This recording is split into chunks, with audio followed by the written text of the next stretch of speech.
So, Hari Om everyone. So, today we are starting this next class on Nyaya Sutras. We have completed the fourth chapter, first part. We are into the 30th sutra. We had done the till the 32nd, but because the topic is a continuous one, we'll just go back to the 30th and continue from there. And so, just to give you a broad overview of this part that we are going to discuss, so that we have a focus on the topic that is to be established or the fact that is they are trying to establish over here. So, firstly, it is said that anything that is visible is anityam. In the world, anything that I see, anything in the world, it is anitya or non-eternal, because everything that I see is jada or of the nature of non-consciousness, and so everything has a shelf life, and so the source for that is established in the following order: that whatever we see has some kind of shape or form. When we disregard the shape or form, then we can reduce that substance to the five elements. Then again we can reduce the whole of this all the substances into one common substance, just like we can reduce all the uh, objects of the world into atoms and electrons and protons finally. And then finally all of it we can merge back into the primal nature, prakriti, of which has three branches, so to say: sattva, rajas, and tamas. Sattva, rajas, and tamas. So that pure prakriti or pure nature is indistinguishable into different forms. It is one and uniform. But then, when during the time of creation, there is a vibration imparted to that, then it splits into three. The sattva coming to the top, that is the lighter part, that is the knowledge aspect. Then the rajas, the activity aspect, which is in the center. And then at the lowest part is the tamas, which is the inertia part, out of which all the visible objects of the world, that is the five Mahabhuta, and the rest are produced. So here we'll just have a quick look in at the text and see what is being said here. So fourth chapter. So now we are going on the downside of the mountain. This is five chapters of Nyaya. The third chapter is the longest, and the first and second were smaller. And then again, it will start reducing in numbers. The number of sutras will start to decrease. So this one also has 69 sutras. Next one will have 50, and then so on. It will go on reducing. So we should finish this, let's hope, pretty fast. So first of all, what was established here is sarvam anityam utpatti vinasha dharmakatvat. Everything is non-eternal because everything has a beginning or an end. The reasoning being given was that anything that is produced is just a transmutation in shape. Nothing is actually produced or destroyed. If there is a pot, then the pot was produced out of mud. Once the pot is destroyed, it goes back to the original material, which is mud, and so on. And of course, in the larger scheme, at the time of pralayam or the total dissolution of all the elements, nothing is available for perception. Everything goes back into the primal state, and then from then again another creation arises. So we have the system of cyclic universes. One universe is created, then it goes through the full cycle, and then at the end it goes into pralayam or total dissolution, and then again finally into the next.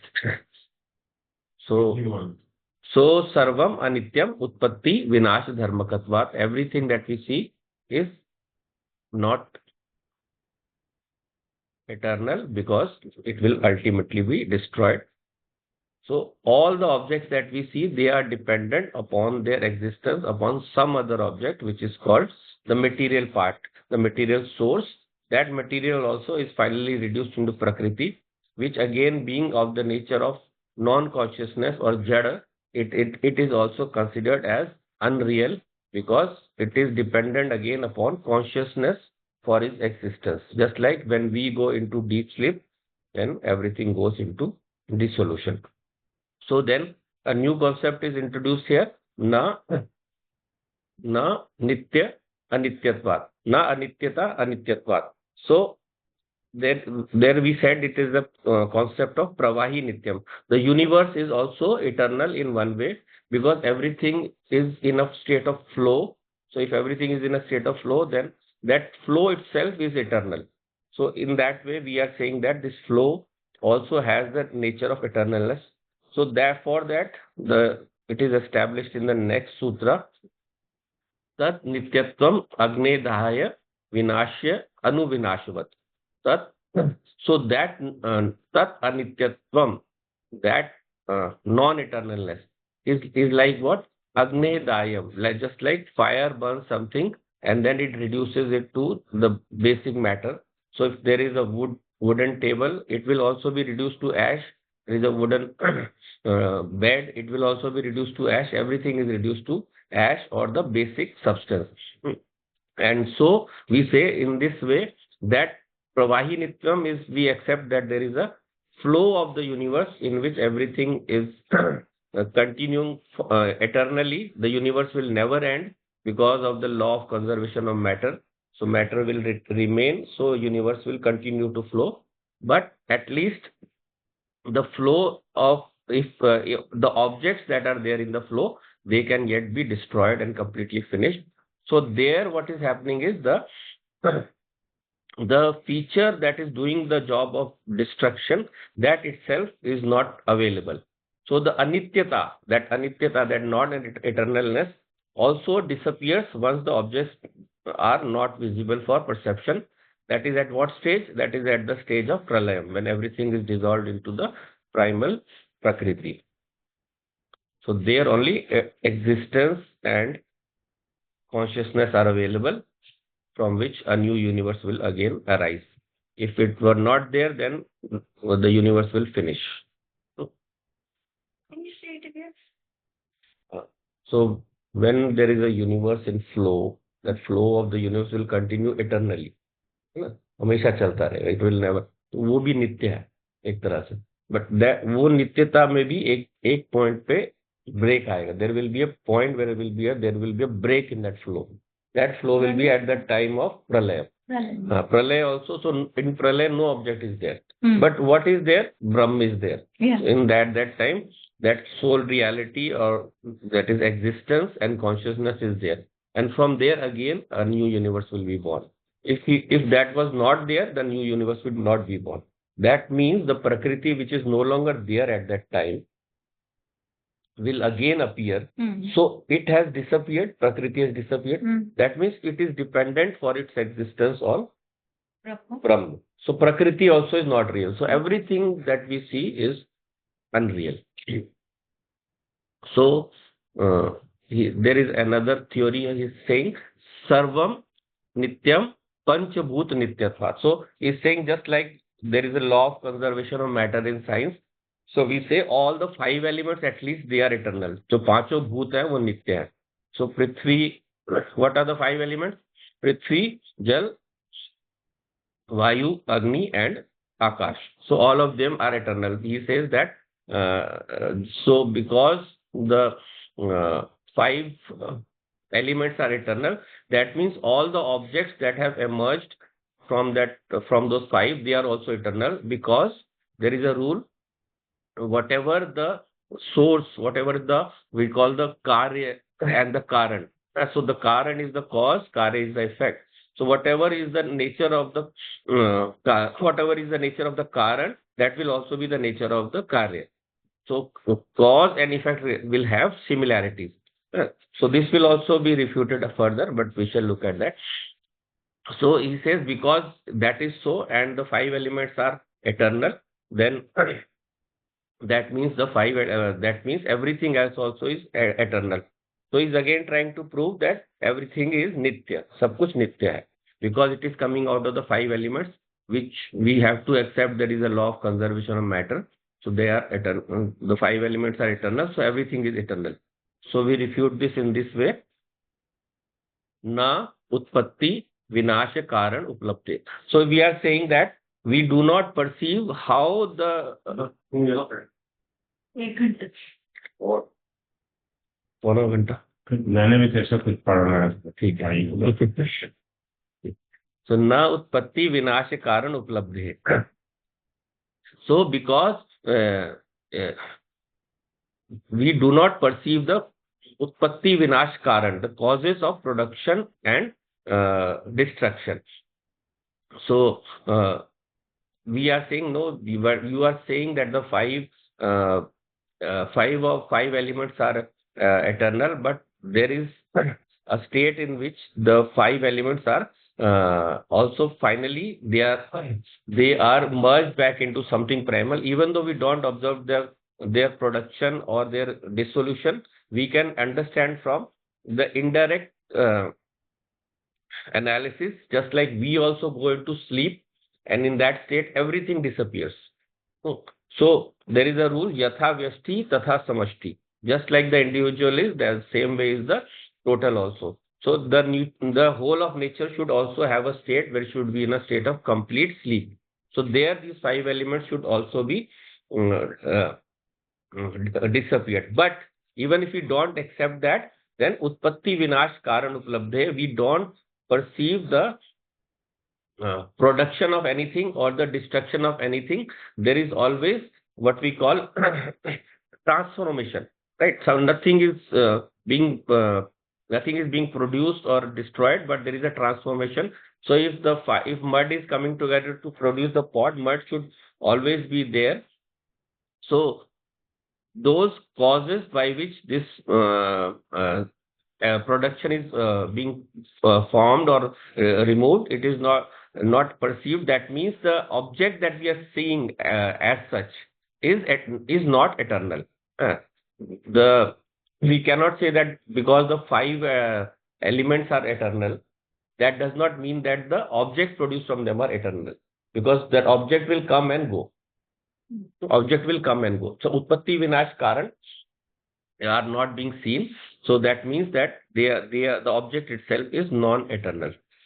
So I'm going quickly through this. So then we have done this. Tat lakshan avarodhat pratishedah. So they say that anything that is we saw this in the previous sutra also. I told you that everything that is made up of another object, that is, we say cause and effect relationship, then that cause relationship is there in two objects, like mud and pot, or gold and ornament. So there what we say is that the character of the gold will be there in the object of that is produced in the, that is there, the characteristics of gold will be there in the ornament also, and the characteristic of mud will also be there in this too. So this objection is raised that that is why we are saying, that is the reason why we are saying that the spot has to be eternal. So he says na utpatti tat karan uplabdhe. Na utpatti tat karan uplabdhe. So we said this is no opposition, because in the case of the pot or in the case of the ornament also, we are actually witnessing the production. You may bring this argument in the case of the five elements, we will agree that we are giving you an indirect evidence. That indirect evidence is that there because yatha vyashti tatha samashti wala, in that logic. By that logic, we are saying that the whole of this universe will go into the state of deep sleep, where everything is merged back into the elements. So for that, we also have what we call Shastra Praman. The Vedas say that. So we accept always Shastra Praman. Whatever the Shastra says, that is accepted as true. But we apply logic to it also, and by logic we understand. But here, the third part, which is the direct perception, is available to us. We are seeing the pot being produced and destroyed. So you cannot say that the pot is eternal. You can say the elements are eternal, but that elements we are saying they at the time of dissolution they will also be molded back into the original prakriti. So if all things are eternal, then uh, there will also be this thing that we will never have this kind of uh, desire to attain or part of remove ourselves from any objects. So if all were eternal, then everything that I've attained, it will never leave me. Whatever I've got, it will always stay with me. If I've attained something, it will always stay with me. So we say, and there is another objection to that logic, na vyavastha anupatte. Na vyavastha anupatte.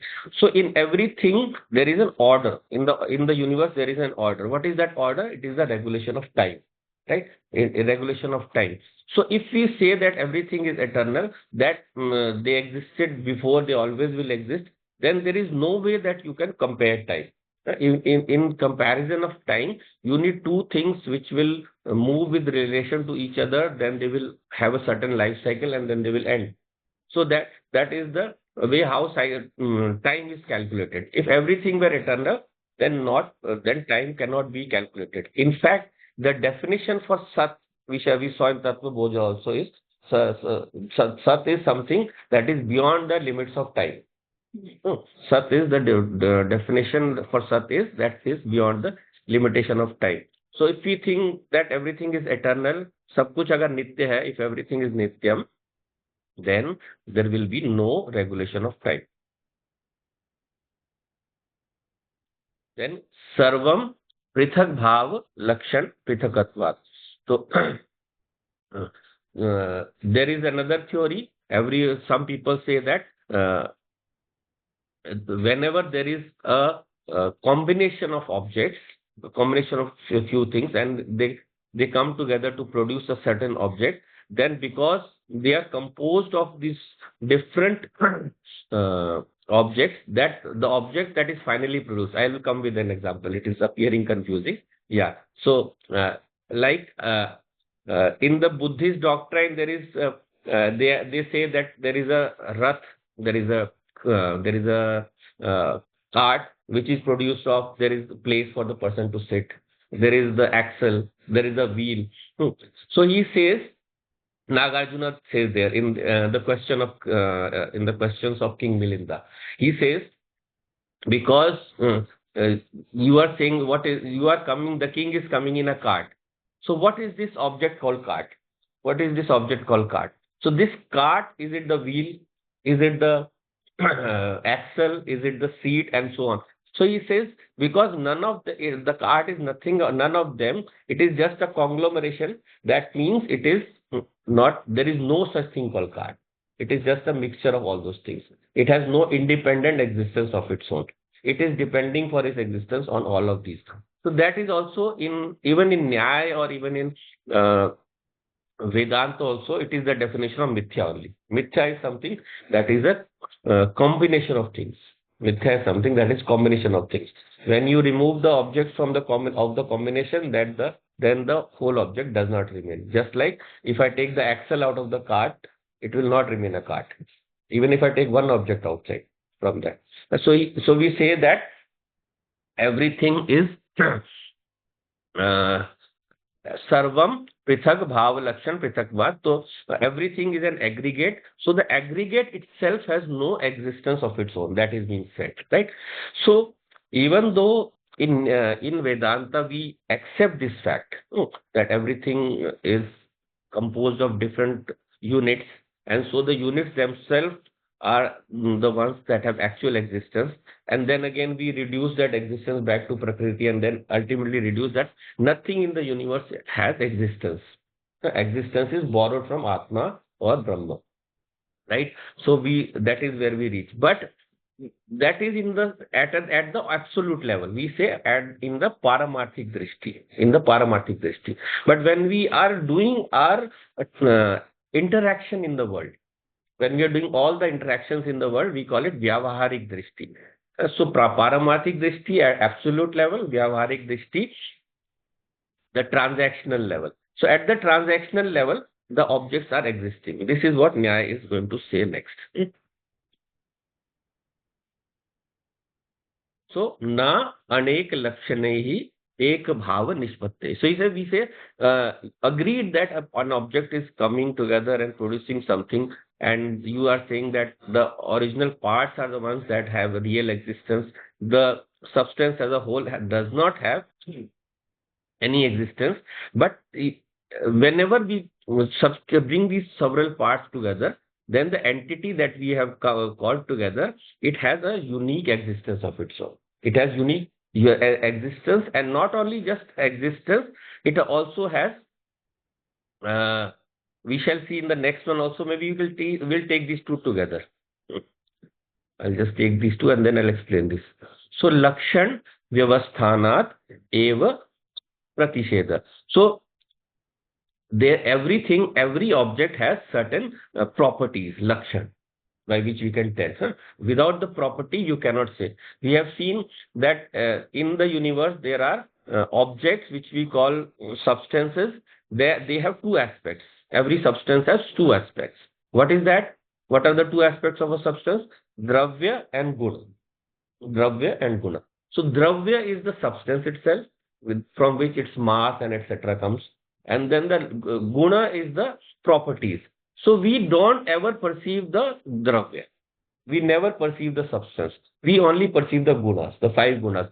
That is why when we study the five indriyas, we study the objects of the five indriyas. What are the objects of the five indriyas? They represent only properties only, guna only. So पांचों इंद्रियों के क्या विषय है? What are the objects? For the eyes, it is the रूप रंग. So color, all the different colors in themselves again are properties only, guna only, right? We perceive the properties only. So we cannot perceive in effect the substance. So lakshan vyavasthanat eva pratisheda. So we say that by the properties that are available to us for perception in the total entity, we give that entity a name. We give that entity. So in these two sutras together, what are we trying to establish? We are trying to establish that when we bring together certain things, then a certain separate figure forms in our mind of that object. First of all, it has a separate shape, and then it has certain properties.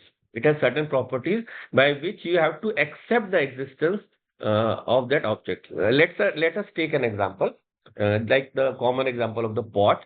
So if we are saying pot is composed of mud only, but can you fill water in the mud? You cannot fill water in the mud. So you have to accept there is to be a pot in which water can be filled, so that entity has existence. इसलिए वो चीज है. That is why that entity, which is we call the coming together of several objects to become one object. So for many objects becoming one is called the production of a new object. That production of a new object has to be accepted as a separate object, right? I hope it is clear so far. Manisha, George, Anita, you are new here, so I hope we are not confusing you too much. Yeah. Okay. No, sir. No, sir. Okay, good. So lakshan vyavasthanat eva pratisheda. So now another track is changed by the person who is trying to refute the theory. He says, Sarvam abhavo bhaveshu itar abhava siddhe. He says that all the entities are non-existence. Sarvam abhavo. Everything is of the nature of non-existence. So what is the flaw here? We have to remember nothing can come out of non-existence. From non-existence, nothing can come out. Nothing can come out from nothingness, right? There has to be a certain positive existence from which any object can come out. So we have the different examples in Vedanta also. We say Vandhya Putra, the son of a barren woman. So if you are calling her barren, then she cannot have a son. But if he is a son, then she cannot be barren. So from that nothingness, which is the barren woman, the son cannot be produced. So a lot of other examples are given. So from nothingness, something cannot be produced, something positive cannot be produced. So, but here, yes, he's trying to try to put this in a different kind of way. What is the way? Sarvam abhavo bhaveshu itar abhav siddhe. Because he says the entities are in relation to other, they are not non-existence. So if there is a cloth, in relation to that, there is this bed. So the bed is not the cloth and the cloth is not the bed. So in relation to each other, they are non-existent, which is absurd to think of it, but this is how they do this logic. They examine everything in every way possible so that we can establish, right? So we have to remember again here, there are two people fighting in a way it seems. So there is a Purva Paksh, the one who is refuting, and there is the Siddhanti, one who is trying to prove something. So Siddhanti has put forward a proposition, but both sides are taken up by the author himself. He has put up a proposition, and then all other kinds of objections that can be raised, he brings them up himself so that he can finally refute them.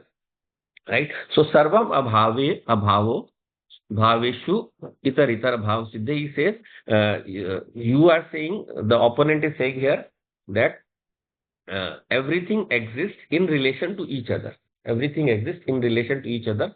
So nothing has an independent existence of its own. किसी का भी अपना स्वभाव से सिद्धि नहीं है. So it is a simple refutation, nothing very complicated about it. He says, na sabhav siddhe bhavanam. So whatever is bhavanam, whatever is existent, bhavanam, anything that has bhava, so it has its own nature, swabhav.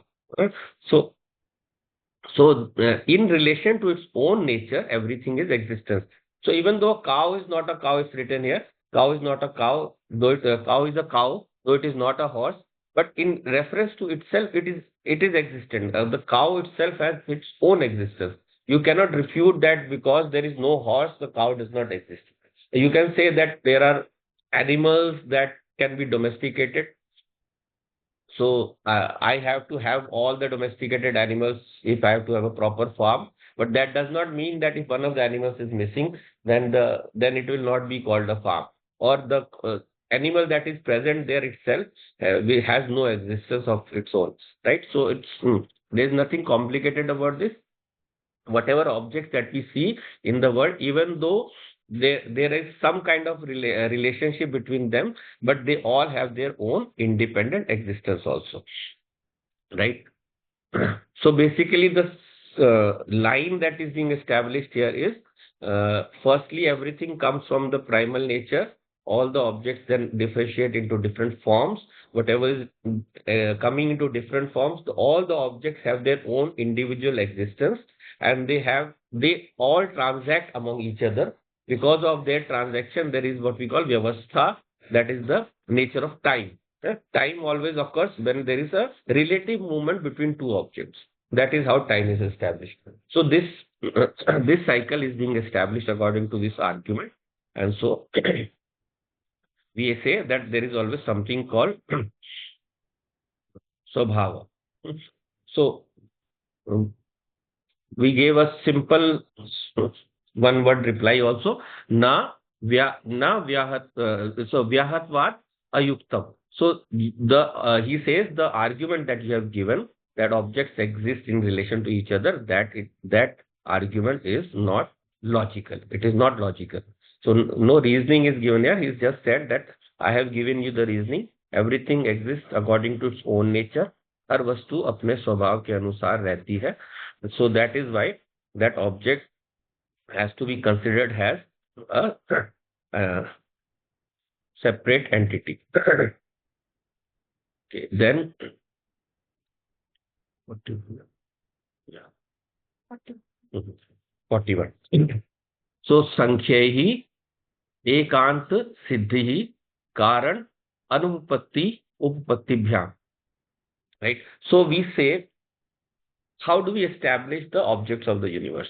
We use numbers, sankhya, ekant siddhi. So because there are so many numbers, so therefore we cannot establish separation of objects, just because numbers exist, all the numbers exist to prove together the unity of a substance or the fixity of a number.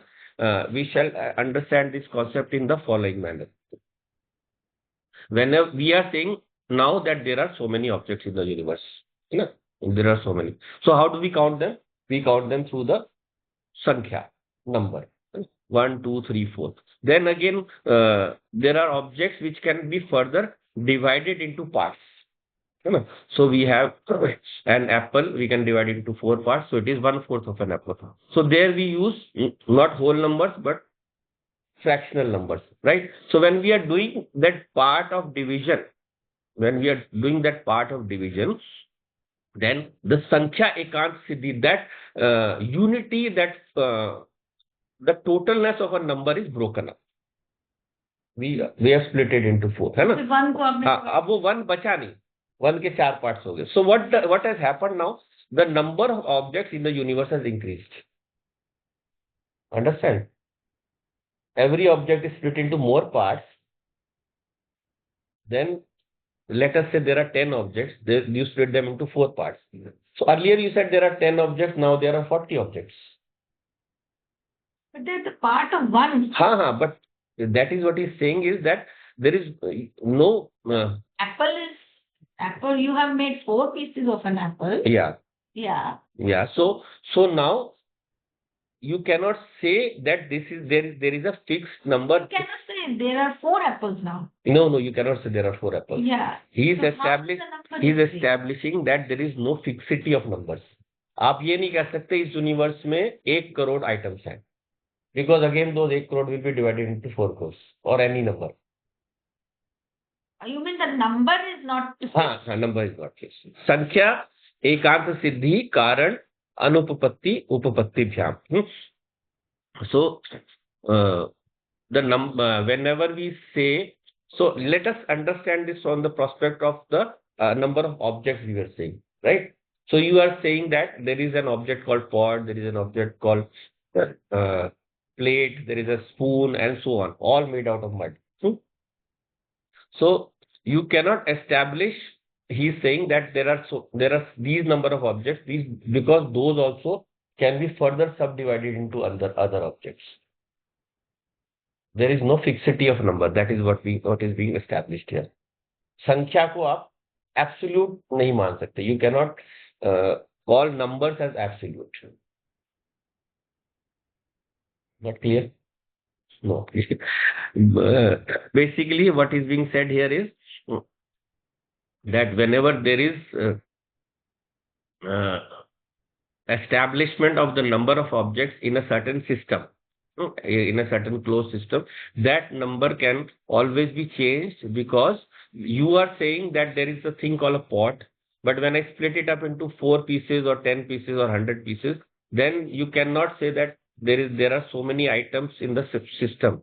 You cannot assign a fixity of numbers to the system. So you will have to accept that there is not anything called pot. There is only 10 parts into which the pot can be divided. Understood now? Is it a bit clear? I hope so.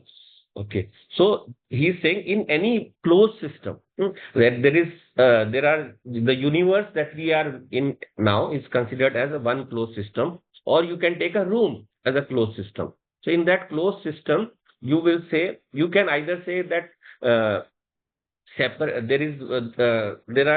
is one object consisting of 10 parts, so you can count them as 10 separate objects, or you can say that those 10 parts come to constitute as one object, so that one object has existence.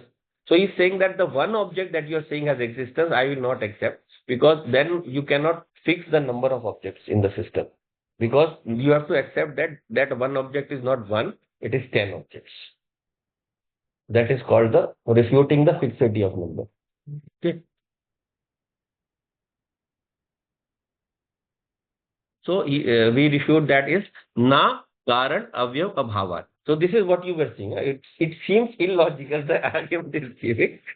So he says what you are saying is not reasonable. Na karan avyav abhavan. He says that the number of things is fixed, but the parts are not fixed. So you are assigning the number to the parts And so the parts are not the number itself, right? So you have to understand the argument, what the argument is saying. Our argument is saying you cannot assign a fixed number to the number of the objects in a system. That, but when you split them into parts, but then he's saying that those parts are again different from the origin. So you have to consider when you are taking a system, you have to consider, you have to tell this is the number of these items, this is the number of that item, and so on. So you have to assign a unique identity to all the objects in the system. So na karan avyava bhavat. So the fraction is different from the total. That is what is there. Okay. And niravyavatat ahetu. A hetu is cause, a hetu is there is no cause.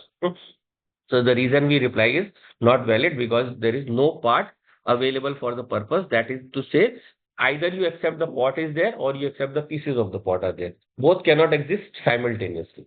एक साथ नहीं हो सकते. So in this we have established that there are objects in the universe. Few objects can come together to produce a single object. The single object has its own individual existence, and even if the individual existence in making that individual existence, that number of parts turns into a less number because 10 parts became one object, but that still does not mean that all the objects have their own individual existence. सबकी अपनी अपनी सत्ता है ना? Then we are coming to a new topic here. So what is the new topic? This is about karma phalam. Karma phalam. What is the nature of karma phalam? What is the basic rule of karma? The basic rule of karma is for every cause there has to be an effect, or for any effect that is observed in the world, it has to have come from a certain fixed cause. So if we are seeing rain, then there must be clouds in the sky. It cannot come on its own, and that water for the rain also must have gone somehow to the sky. So we have to accept that the cause was there. That is why effect is visible. Same law we apply to karma and karma phalam. So for every phalam that we see observe in the universe, anyone has obtained a phalam or a what we call fruit of his action. That means there must be a corresponding action behind that. So for that we give two reasons. Because firstly, such a thing is never observed in the universe. ऐसा कभी भी हम नहीं देखते कि कोई cause किसी का है और इफेक्ट उसमें से नहीं निकल के आया, और या इफेक्ट है तो उसके पीछे कोई cause नहीं है. We never see that situation. And then of course, because all the karma phalam they come to a conscious entity. कोई चेतन व्यक्ति को फल मिलता है. This table has no use, or this bed has no use for a karma phalam. It comes to us from a chetan. So if that chetan person, the conscious person, has received that that karma phalam, it has to come from original source of which is his original karma. So that has to be given by someone which we call Ishwar. So Ishwar is the giver of that. So if someone gets a karma phalam without having done the karma, that means Ishwar is partial in two ways. We call it Naighrinya dosh and Pakshapat dosh. So that will bring two faults to Ishwar. That is, he is giving someone what is not his due, and he is giving someone which is his. He is not giving someone which was his due. जो उसे मिलना चाहिए था वो नहीं मिला, और या जिसको नहीं मिलना चाहिए था फिर भी मिल गया. ऐसा होता नहीं. So that is not possible. So anything that is there in the universe has to follow the law of cause and effect, because God also cannot give you anything for which you have not done your action, right? Today I got that. Yeah. So for any karma that you do, you will get the action, but that action can be delayed. What is that? Sadhya kalantare cha phala nishpatte sat sanshaya. So sometimes we do some action for which we have not received the fruit. We have not received the karma phalam. So we say that we sometimes get upset. मैंने तो इतने अच्छे अच्छे कर्म किए, मेरे साथ ही क्यों बुरा होता है? I always did so many good things in my life. Why is God partial to me? So whether, first of all, we have to understand why can it be possible that there is an action being done and then the fruit is not available immediately. So we can see that in life also, that like we have sown the seeds, so that will take a time. Sometimes that effect will not be enjoyed by us, but by future generations, right? So for my karma, I will also similarly receive the good effects of that in my future janma, because then I have imparted to my next generations or to the rest of nature something good which will then continue. They will also continue. I do farming. My teacher kids also learn to plant a tree. So, so God has maintained this order in the universe where everything, every karma gets is required phalam. So, sadhya kalantre cha phala nishpante sashya. There is a doubt. A doubt may arise in our mind. So, that thing about enjoying a fruit later on, na sadhya kalantar upabhogyatvat. So upabhogya is to enjoy a fruit. So some many times the fruit that we enjoy can come a bit later in time. It might not be immediately available. So that is why in a particular janma we have what we call prarabdha karma, sanchit karma, and agami karma. These are the three we've seen in Tattva Bodha. So what are the three? First of all is Sanchit karma, sum total of all the karmas that we have done. And then prarabdha karma. Prarabdha karma represents the actions that will bear fruit in this janma. Because all the actions cannot bear fruit at the same time. So for a particular birth, there will be certain fruits that will be available to us. So how does the fruit come about? That also we saw earlier. Whenever we get a karma phalam, it is in the form of gross form. It can be in the form of objects.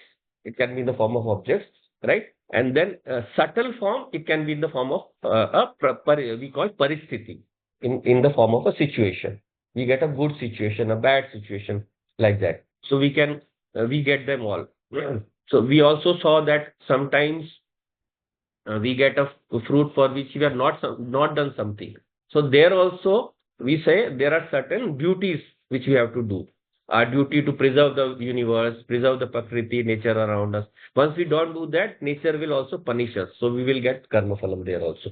So all these different kinds of karma phalam we have seen earlier. So they will come to us when the time is ripe, right? So prarabdha karma is the karma that will bear fruit in this life. And then agami karma, of course, is whatever we have done in this life. It may also give us, some of them may give fruit in this life itself, like something that gives immediate. So that also came from a situation that was provided to us from our previous karma. From there we got the situation where we could do the action and then we can get the phala. And then those agami karmas will produce fruits for later janmas. They will get added to my sanchit karma, right? So these are the three different kinds of karma. So in this, we say there is always fruits that we attain for our actions. They are available to us in a certain janma. But they are not available immediately. So because of that, all our karmas will not have a visible fruit. हमें दिखेगा नहीं. We will not be able to visualize it in this janma itself. कि इस कर्म का क्या फल मिलेगा. And we can also not always pinpoint that this is the karma for which there is the action. Only the rishis, they can go back in time. Like in the case of Bhishma Pitama, there was the story, he was lying on the bed of arrows and finally in the battlefield. So then Yudhishthir asked, why, O Pitama, are you suffering? Right? So he himself went back in time and he saw that in a much earlier janma, he used to play with the ants, certain small bugs, and he used to kill them by piercing with a pin. And he used to enjoy that, killing them like that. And so many janmas later, he got that phalam for that. So he himself was able to visualize. He told him that this is the story in the Shanti Parva of the Mahabharata. That is the almost the second last book, the fifth book of Mahabharata. There are six books into which the current part that I have is divided. So there, in the fifth book, it is written that this kind of karma phala he was able to observe. So all the karma phalas that we are having here, they will have some source in the past, in some earlier janma also, and some will have in this janma also. So, Can I say something? yeah. Similarly, I saw a movie a few days back. In that also, one person said, whenever I get angry or whenever I have, whenever I have to enjoy something Mhm. or even if I have to take out my frustration, Mhm. I kill the insects. Mhm. Yeah. I kill them. Mhm. The insects, I just kill them with my shoes and I mean just Mhm. smash them like anything. So at the end of the when that role was supposed to be finished, they Mm. finished that role. Mm. He was killed by the insects. Yeah. So it happens always, huh? So sometimes we will observe in this janma itself, but sometimes we may not. But in my life, whatever I've seen a lot of times some people who have done really wicked things in their younger years, Yeah. and they had a really bad time towards the end of their Yeah. life. So a lot of the phalas we get in this janma also. So for that there is one more rule. Whatever we do at the subtle level, sukshma level, in the thought level, that gives more immediate force. If I get angry, and I say something wild, then that result will come back very soon. Hmm. So there is the objection raised to this. Mm, We are saying that na sadhya kalantar upabhogyatvad. The fruit is not immediately available. It may be enjoyed after a lapse of time. Like when we do a homa, it's given as the example. It's there in the bhashyam of this sutra. So in that bhashyam, it is mentioned about how we do for yagya, and from that yagya, a certain fruit has to come out. So that fruit, it may take time, right? So it may take time because whenever we do an action, then the fruit, the availability of the fruit is dependent upon a lot of factors.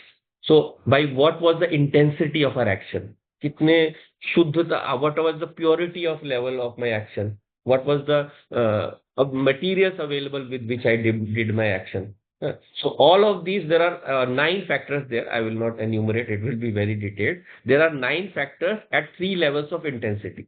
So 27 factors in all are there by which the fruit of an action is decided. Right, we'll do it in Tattvabodha. I'll enumerate the 27 there because they are the topics. After the text. Okay, so these nine factors, you can imagine on your own also. There are so many ways in which we do an action. It depends on the materials available to us. It depends on the people around us. It depends on the blessings that they have given to us. How we have behaved with the people around us earlier. Then they will also help you at the time. So because of that, the fruit of any particular karma can be less or more, and also it can be early or delayed. That is the main thrust of the argument over here. ये यहाँ पे कहा जा रहा है. So what this refutation to this is given how kalantarena anispatti hetu vinashat. So hetu, the cause for which the cause, the original doer of the karma or the original cause of the karma has been destroyed. So how can you say that fruit will be available? Hmm? So like uh, you are saying that at the fruit here they are saying the attainment of heaven, or let us take it in a different way. If I have done something, I have not attained the fruit in this journey. Hmm? So you are so when my body is destroyed, I am not there. Then how is your law fair? How will that fruit go to the another body? That body didn't do the action. है ना? So I am there in another janma. There I am not responsible. Why? So can anyone give the reasoning behind this? What is common there? Suksham Sharir. Sukshma Sharir. You are not supposed to That's right. So the subtle body is the same. है ना? Subtle body is the same in all the janmas. It is the one on where the impressions are stored for all our karmas. So that subtle body bears all the impressions of the karmas. So then it is moving from one body to another. So it is the subtle body that is getting the fruits of the actions, because it is the one that is reflecting consciousness. This gross body cannot reflect consciousness.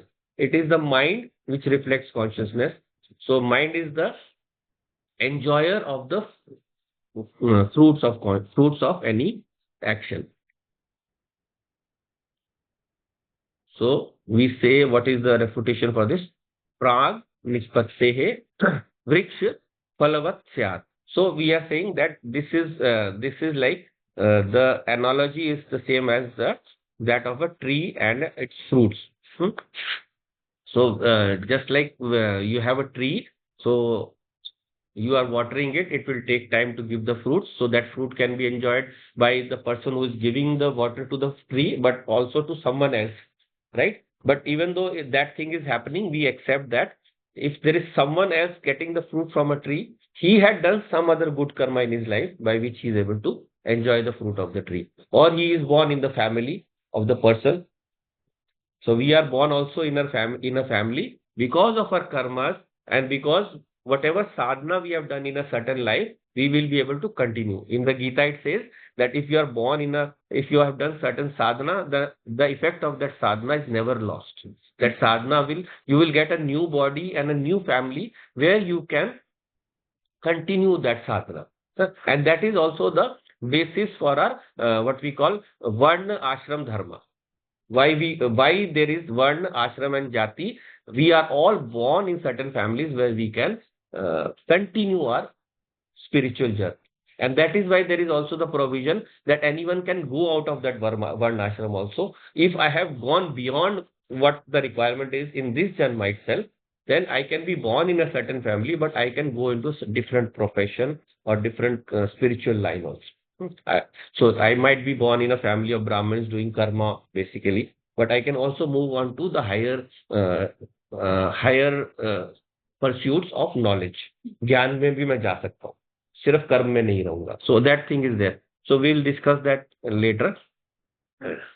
So prang nishpatte vriksha phalatvat syat. So whenever there is a tree, there is a fruit is borne by the tree. So that is the similar analogy. The fruit is given to some other person even later on, but that person also has done some good karma in his earlier life by which he is getting the fruit. And of course, the main thing here is that in the case of the tree, so it will take time. It will take time. So I think today's time is up, or shall we look at two more? No, it will take a lot of time. So I'll just some short tell it to you in short. The next two, what they are saying is that whenever a fruit for any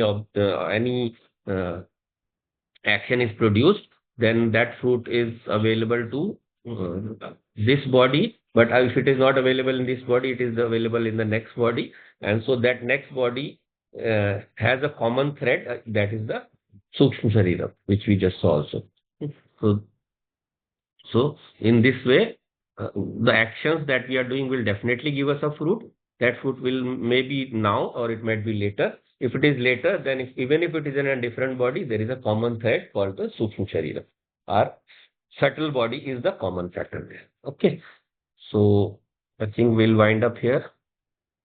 Om Purnamada Purnamidam Purnat Purnamudachyate Purnasya Purnamadaya Purnameva Vashishyate.